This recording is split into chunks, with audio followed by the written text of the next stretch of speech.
Hey, welcome to my channel. This is Observer of Anomalous Objects. And yes, it's a fairly new channel. This is actually my first full video. And I thought I'd just introduce myself to you a little bit. My name is Dale Robinson, and I live in a beautiful state of Oregon. I'm a Navy vet. I'm also a pastor. I have a family. I have a wife and two lovely daughters. One of them's off in college right now.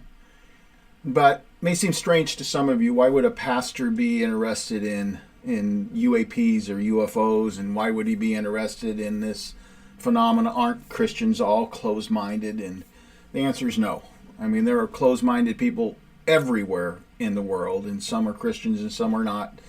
But I believe statistically that it is impossible for us to be alone. When you think about the trillions of galaxies, and as I told somebody recently, if each galaxy had one Earth-type planet, how many planets would that make? It would make a trillion. A trillion. And that's obviously a low estimate, because in our galaxy, I think it's 121 exoplanets have been discovered, which have the potential to have life on them.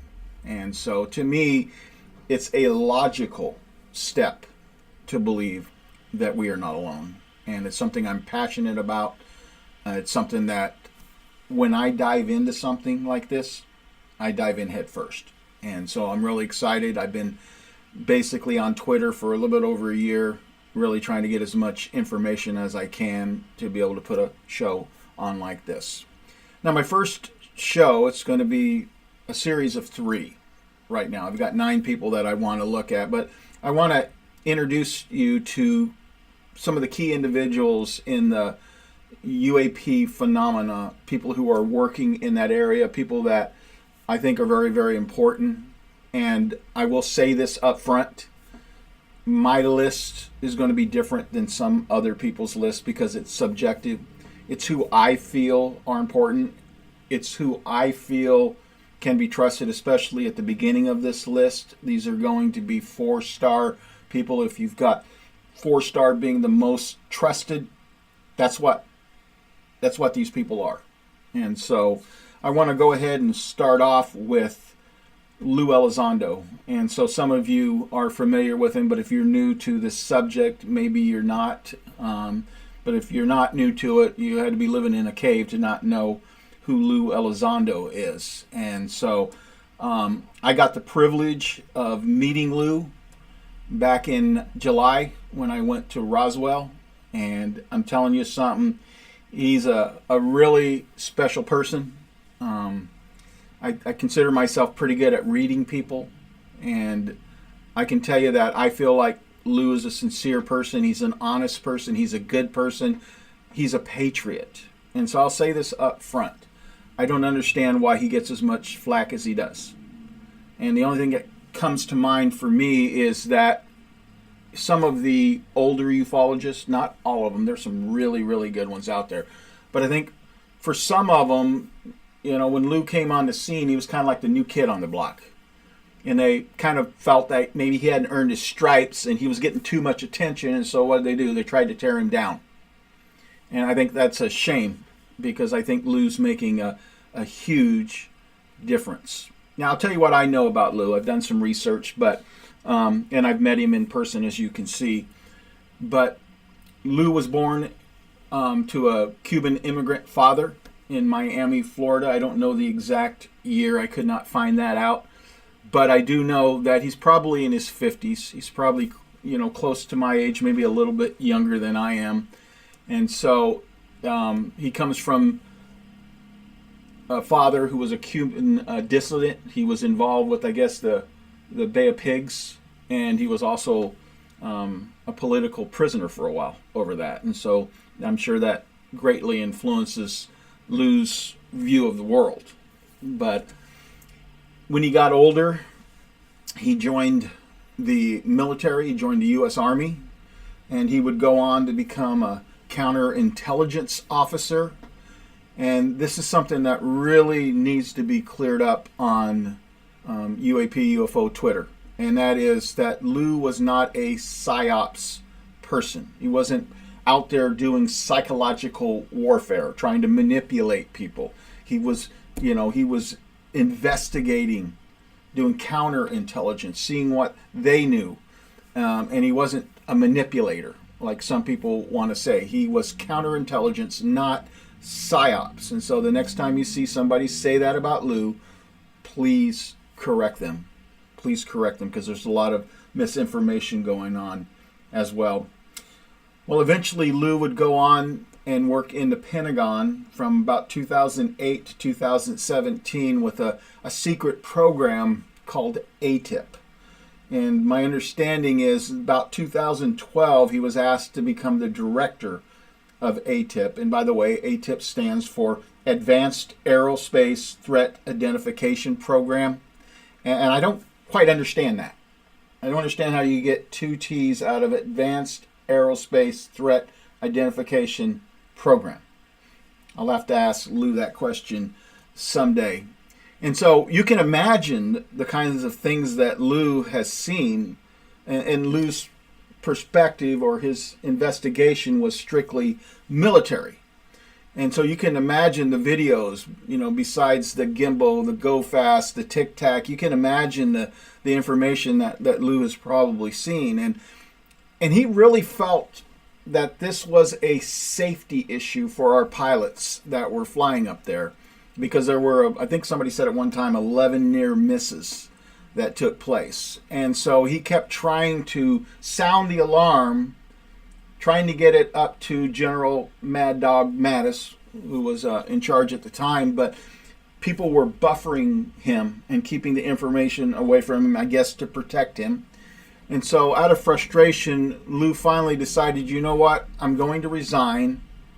I've done as much as I can inside the government. Now I'm going to resign, and I'm going to get the word out as best I can outside of the government. I'm going to go into the public realm.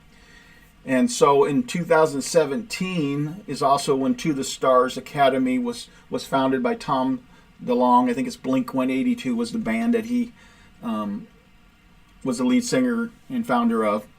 And so when the To the Stars Academy got started, I mean, there were some pretty amazing people that were in it. Jim Simivan, you had Hal Puthoff, you had Chris Mellon, you had Lue Elizondo, you had Steve Justice, just to name some of them. Those were pretty high people that you would recognize, and people that, a lot of them with military or CIA background. And so there was a lot of information that this group could bring to us. Lue was there when the History Channel came out with the show Unidentified. And so I think there was 2 seasons of that. And you can always go to the History Channel and catch those on demand. But some really, really good shows. But if my understanding is right, somewhere around 2 years later, TTSA, To the Stars Academy, decided to shift direction and move more towards entertainment, whereas Lue and Chris and Steve Justice wanted to focus more on the research. And so Lue and Chris and Steve all decided that they would resign from To the Stars Academy and go and do work elsewhere. And so they left, I think, probably around 2019. Don't quote me on that, but that's my understanding. Now, when I met Lue in Roswell, it was pretty cool because I had my 15-year-old daughter with me. And so we talked, I think, about 3 times, a couple times at the conference, and I saw him over at the UFO Museum. And he's got just a lovely wife and a lovely family. But one of the things that he told me, which meant a lot to me, is when he saw my daughter, he says, she looks like one of my daughters. And I thought that was pretty cool. We both have 2 daughters, and one of my daughters, Sarah, looks like one of Lue's daughters. I never did ask which one it was. But another thing that Lue and I have in common is we love German Shepherds. I was doing some research, and the only 2 names I could pull up were Hercules and Paris. I guess those were the 2 of the German Shepherds that he had. But I've heard that he adopted 2 more or bought 2 more, however that works. And so I think he has 4 of them now. And I believe he lives in Wyoming. I know I saw a picture of him by the Devil's Tower, and that's where it's located. But I think I remember hearing people say it was Wyoming. It could be Montana, but I'm pretty confident it is in Wyoming. Now, one of the rumors that's out there about Lue, just to kind of give you a quick update, and maybe you know this, maybe you don't, but my understanding is that Lue is working as a consultant for Space Force. And so, you know, that's a pretty important position. And I'll say this, getting back to all the kind of the people that, the debunkers, the ones that want to try to tear Lue down, he's kept his security clearance throughout it. And if he was making stuff up, if he was lying, he wouldn't have gotten to keep that clearance. The other thing I want to mention about Lue is everything that he said that can be checked out has proven to be true. And I think when we get to disclosure, there are going to be a lot of people feeling really, really bad about the way they've talked about Lue and the way they have treated him. Because in my book, he's a hero. And like I said, I have a 4-star system. If you get the 4 stars, you know, I trust you implicitly. And that's how I trust Lue. I think Lue's one of those amazing people. I do apologize. This video seems to be lagging every once in a while, and hopefully that won't happen too often. If you've followed this channel at all or seen any of my other videos, you know I've been fighting cameras. I finally bought an Elgato face cam, and I love the picture quality of it. It's so much better than the Canon I had, and it seems to work better, except it has its moments. But if you're going to listen to people on Twitter, if you're going to listen to people in the social media, I cannot recommend Lue Elizondo enough to say this is a guy you should listen to. This is a guy you should hear, because I really believe that he is an amazing person. He's a patriot. He's an honest person as well. The second person I want to talk about is an individual by the name of Chris Mellon. And so Chris Mellon was at one time the former Deputy Assistant Secretary of Defense for Intelligence, and he had that job from 1999 to 2002. But man, that's a mouthful, isn't it? Former Deputy Assistant Secretary of Defense. And when researching him, I found some kind of interesting parallels between my family and his. I did some research a few years ago through Ancestry.com, and I discovered that 2 of my family lines, my mother's, the Alexander side, goes back to Ireland and Scotland. And then I discovered my grandmother on my father's side, she was a Gallagher. And the Gallaghers obviously go back to Ireland. And I was born in Lawrence, Kansas. My brother was born in Topeka. And so those 2 aren't that far apart from each other. But when I was researching Chris Mellon, I found out that he was born in Topeka, Kansas, about 5 years before I was born in 1957. And I discovered that his family goes back to Ireland as well. And what's interesting about that is that when I studied the migration of my family from Ireland, Pennsylvania was one of the places that they went to. And so as I was studying Chris Mellon's, I found out that his family went to Pennsylvania. And the reason I bring this up is there's a possibility that my great-great-great-great-grandfather may have known Chris Mellon's great-great-great-great-grandfather. And so they may have even been friends. Now, as we talk about Chris Mellon, he's a guy in the know. But he also knows. I mean, this guy is a smart guy. He got his master's from Yale. And for about 12 years, he served in Washington, D.C., had various positions during that time. And then, I mentioned it already, then he would go on to become the Deputy Assistant Secretary of Defense for Intelligence from 1999 to 2002. After that, and you've heard me mention it already, in 2017, he joined To the Stars Academy along with Tom DeLonge and Lue Elizondo and Steve Justice and all the others. And he worked there, I think, like I said, for a couple years. Today, he is a member of both the Galileo Project, which is headed by Avi Loeb. If you know anything about the Galileo Project, it's meant to bring in respectable people, scientific people, smart people to come in and give more credibility to the investigation of unidentified aerial phenomena, or UFOs, as some people like to call it. Now, some people get hung up on those two names. I don't. I don't think that one is meant to supplant the other one. It's just we're learning more. We don't know that everything's flying, and I think they actually have a new name for it now, just anomalous objects.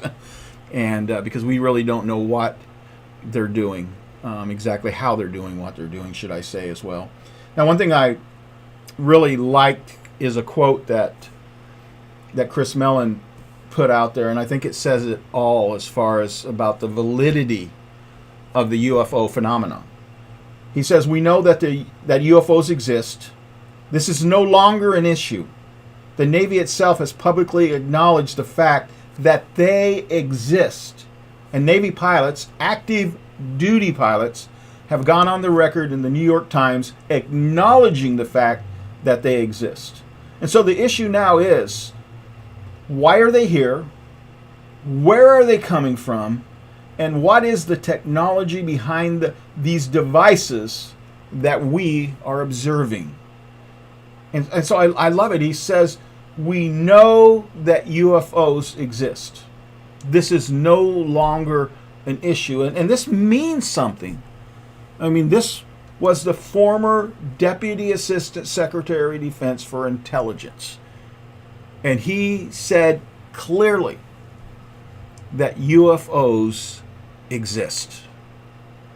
That UFOs exist. And so, as far as credibility goes, I've been listening to Lou and Chris, and I really believe that these guys are patriots. I believe that they understand that there is a threat, not that aliens or extraterrestrials or whatever these things are set to attack us. I don't mean it like that, or that they're enemies, but these things are flying around in restricted military airspace with impunity. And there have been, I think it was 11 near misses the last time I heard. And so they're trying to make our government take notice. They're trying to make sure Congress knows what's going on. And so this can be further investigated. Now, the third person I want to talk about today is Chris Mellon. Chris Mellon is an amazing person. Not Chris Mellon, I'm sorry. David Marler. I hit the wrong one. I apologize. I was wondering why my slots weren't lined up. I was thinking I have to go back 3, and it only meant I had to go back 2. So I apologize for that. But anyway, David Marler is the next person that I want to bring up. And I've got a chance to meet him in Roswell. And when I heard him talk, it's kind of like when I hear Lou talk.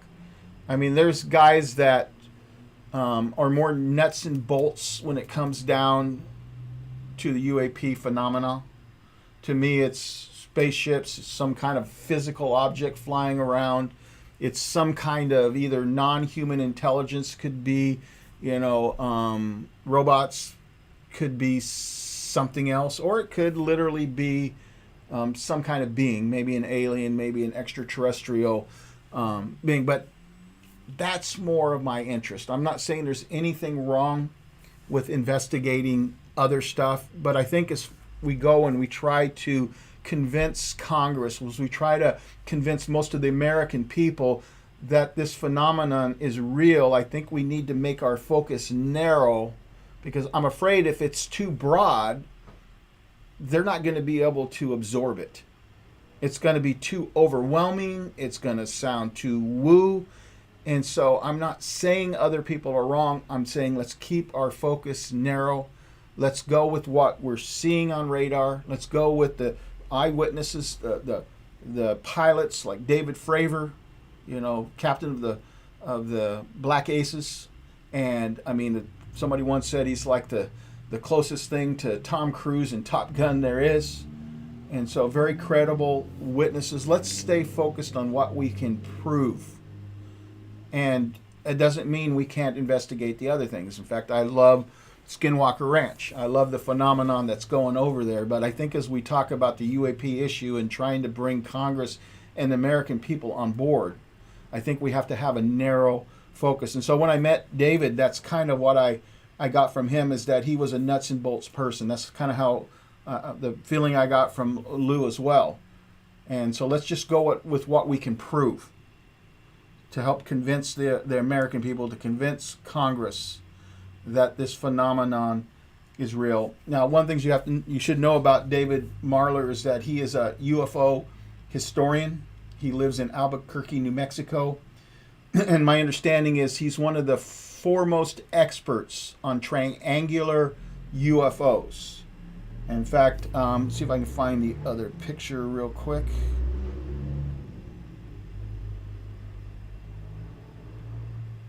He's had this, he has a book, he's written a book called Triangular UFOs, An Estimate of the Situation. And so you can pick that up online. I think it'll be a very, very good read. And so he is an author as well. Let me get back to my original picture. Anyway, so there's a lot of good stuff coming out about Dave Marler. I just am so impressed. In fact, I've got a friend of mine that I met on Twitter, and his name is Diego Diaz, and so we've kind of connected. We realized that back in July we were both in Roswell for the festival, but we didn't know each other. And so it would have been better if we had met each other on Twitter first and then ended up, meeting at Roswell. But anyway, I really appreciate Diego. One of the things that he's doing is he's helping Dave Marler to digitize a bunch of files. And so I asked for some information about it. And so instead of me trying to repeat it to you as I remember it, I'm going to go ahead and read it to you so that you can get it straight from Diego. He says, National UFO Historic Research Center, and its abbreviation is NUFO-HRC. He says, just talking about David, he says he's been working on digitizing old documents. I've been translating some Spanish docs that were delivered last year. He's doing the hard footwork to get funding. Will be exciting to assist the historical side of the NDAA. In case you don't know what the NDAA is, it's the National Defense Authorization Act. That's where they put in the Whistleblower Protection Act. And I want to say this, I really believe, I left this out earlier, but I really believe that one of the reasons that this became law was because of the influence of individuals like Lue Elizondo and Chris Mellon behind the scenes.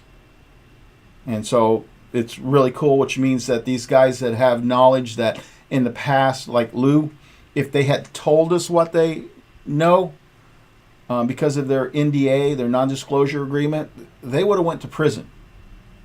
And so now they have a way of getting this information to Congress. Now, that doesn't mean that they're going to get up in front of a news camera and spill their guts. That's not going to happen because that's not protected. But there's now an avenue for them to go through, and I believe it's through the new UAP task force known as ARROW. And so they'll be able to go there and share information that they've been kind of having to hold back, that they really feel like Congress should know. But the good news is I really believe that some of that will eventually get declassified, some elements of it. And so I think what it's going to do is it's really going to wake up those in Congress. I think they've already seen some things that I wish we could have seen, because I think that's why they're pushing so hard. That's why we have the National Defense Authorization Act with the whistleblower protection in it, because they've heard things in closed meetings that have made them compelled to say, you know what, there's something to this. And so remember, they know more than most of us do because they've seen and heard things that most of us have never seen or heard. These things are top secret. These are classified, and only sometimes things will be leaked out. But when things get leaked, you know it's never perfect. You know, it's kind of like when something happens, when there's an accident or somebody gets hurt, the first reports are not all that reliable, and you probably know what I'm talking about.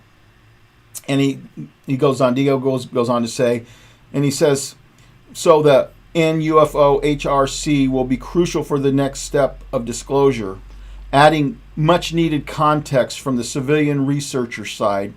He has a pile of docs sitting at his house and needs way more room. With funding, there will be a building in Albuquerque, New Mexico to house all his historical docs for researchers to study. The idea is to digitize everything so that nothing is lost to time. And I love that. To digitize everything so that nothing is lost to time. And I heard Dave talking about it. It is a tedious work. They've got to get the rusted paper clips off of them, you know, the staples out of them. And it's tedious work. But thank goodness Dave's doing that. And Diego is helping it. And then Diego goes on. He says, he was sent a bunch of docs from the Spanish Air Force. I've been lucky enough to be looking at those. First American to really look into them since he got them. Will be exciting to draw the parallels of what other countries around the world have been doing in regards to the phenomenon. And I'll tell you another book that I would like to promote, and this is Leslie Kane's book, UFOs. And what I like about this book is she has a global perspective. She goes to other countries like France and Brazil and places like that and studies their UAP, UFO programs where they have researched it and looked into it. And so it's pretty cool, you know. And so I can't recommend this book enough either. There's a lot of books out there, and kind of like the podcasts that are going on right now. I mean, with Merged and with Weaponized and Need to Know, and there's so many others. My buddy Thomas Thompson, Atomic, I can't remember his, forgive me, Thomas. But anyway, his handle. But he's got a really good podcast too. But my challenge today is there's so many good ones out there. I mean, how do I watch them all? And so I'm trying to keep mine a little bit shorter. I don't want to go an hour, 2 hours. And so I think this one hopefully will be around a half an hour by the time it is done. And so what David Marler is doing is he's taking records from other UFO researchers. And the interesting part is some of these researchers, before they died, before they left this planet, they left their libraries to Dave. They trusted David so much that they felt like he was the right person to give their research to. And so when this is all done, this is going to be so amazing. And the important thing about digitizing it is then more people will have access to it. Hopefully there will be a site we can go to, and we can research different stories through the years in different countries and different states over different times, and be able to do that. Well, this is the first of 3 videos. Next week we'll talk about another 3 key individuals within the world of ufology. There will be people like George Knapp, Avi Loeb, and Gary Nolan will be the next 3 that I'm going to be talking about. And I hope that you enjoyed this video. And if you did, let me just ask you to go ahead and click the subscribe button. Anyway, this is Observer of Anomalous Objects signing out. You have a wonderful day.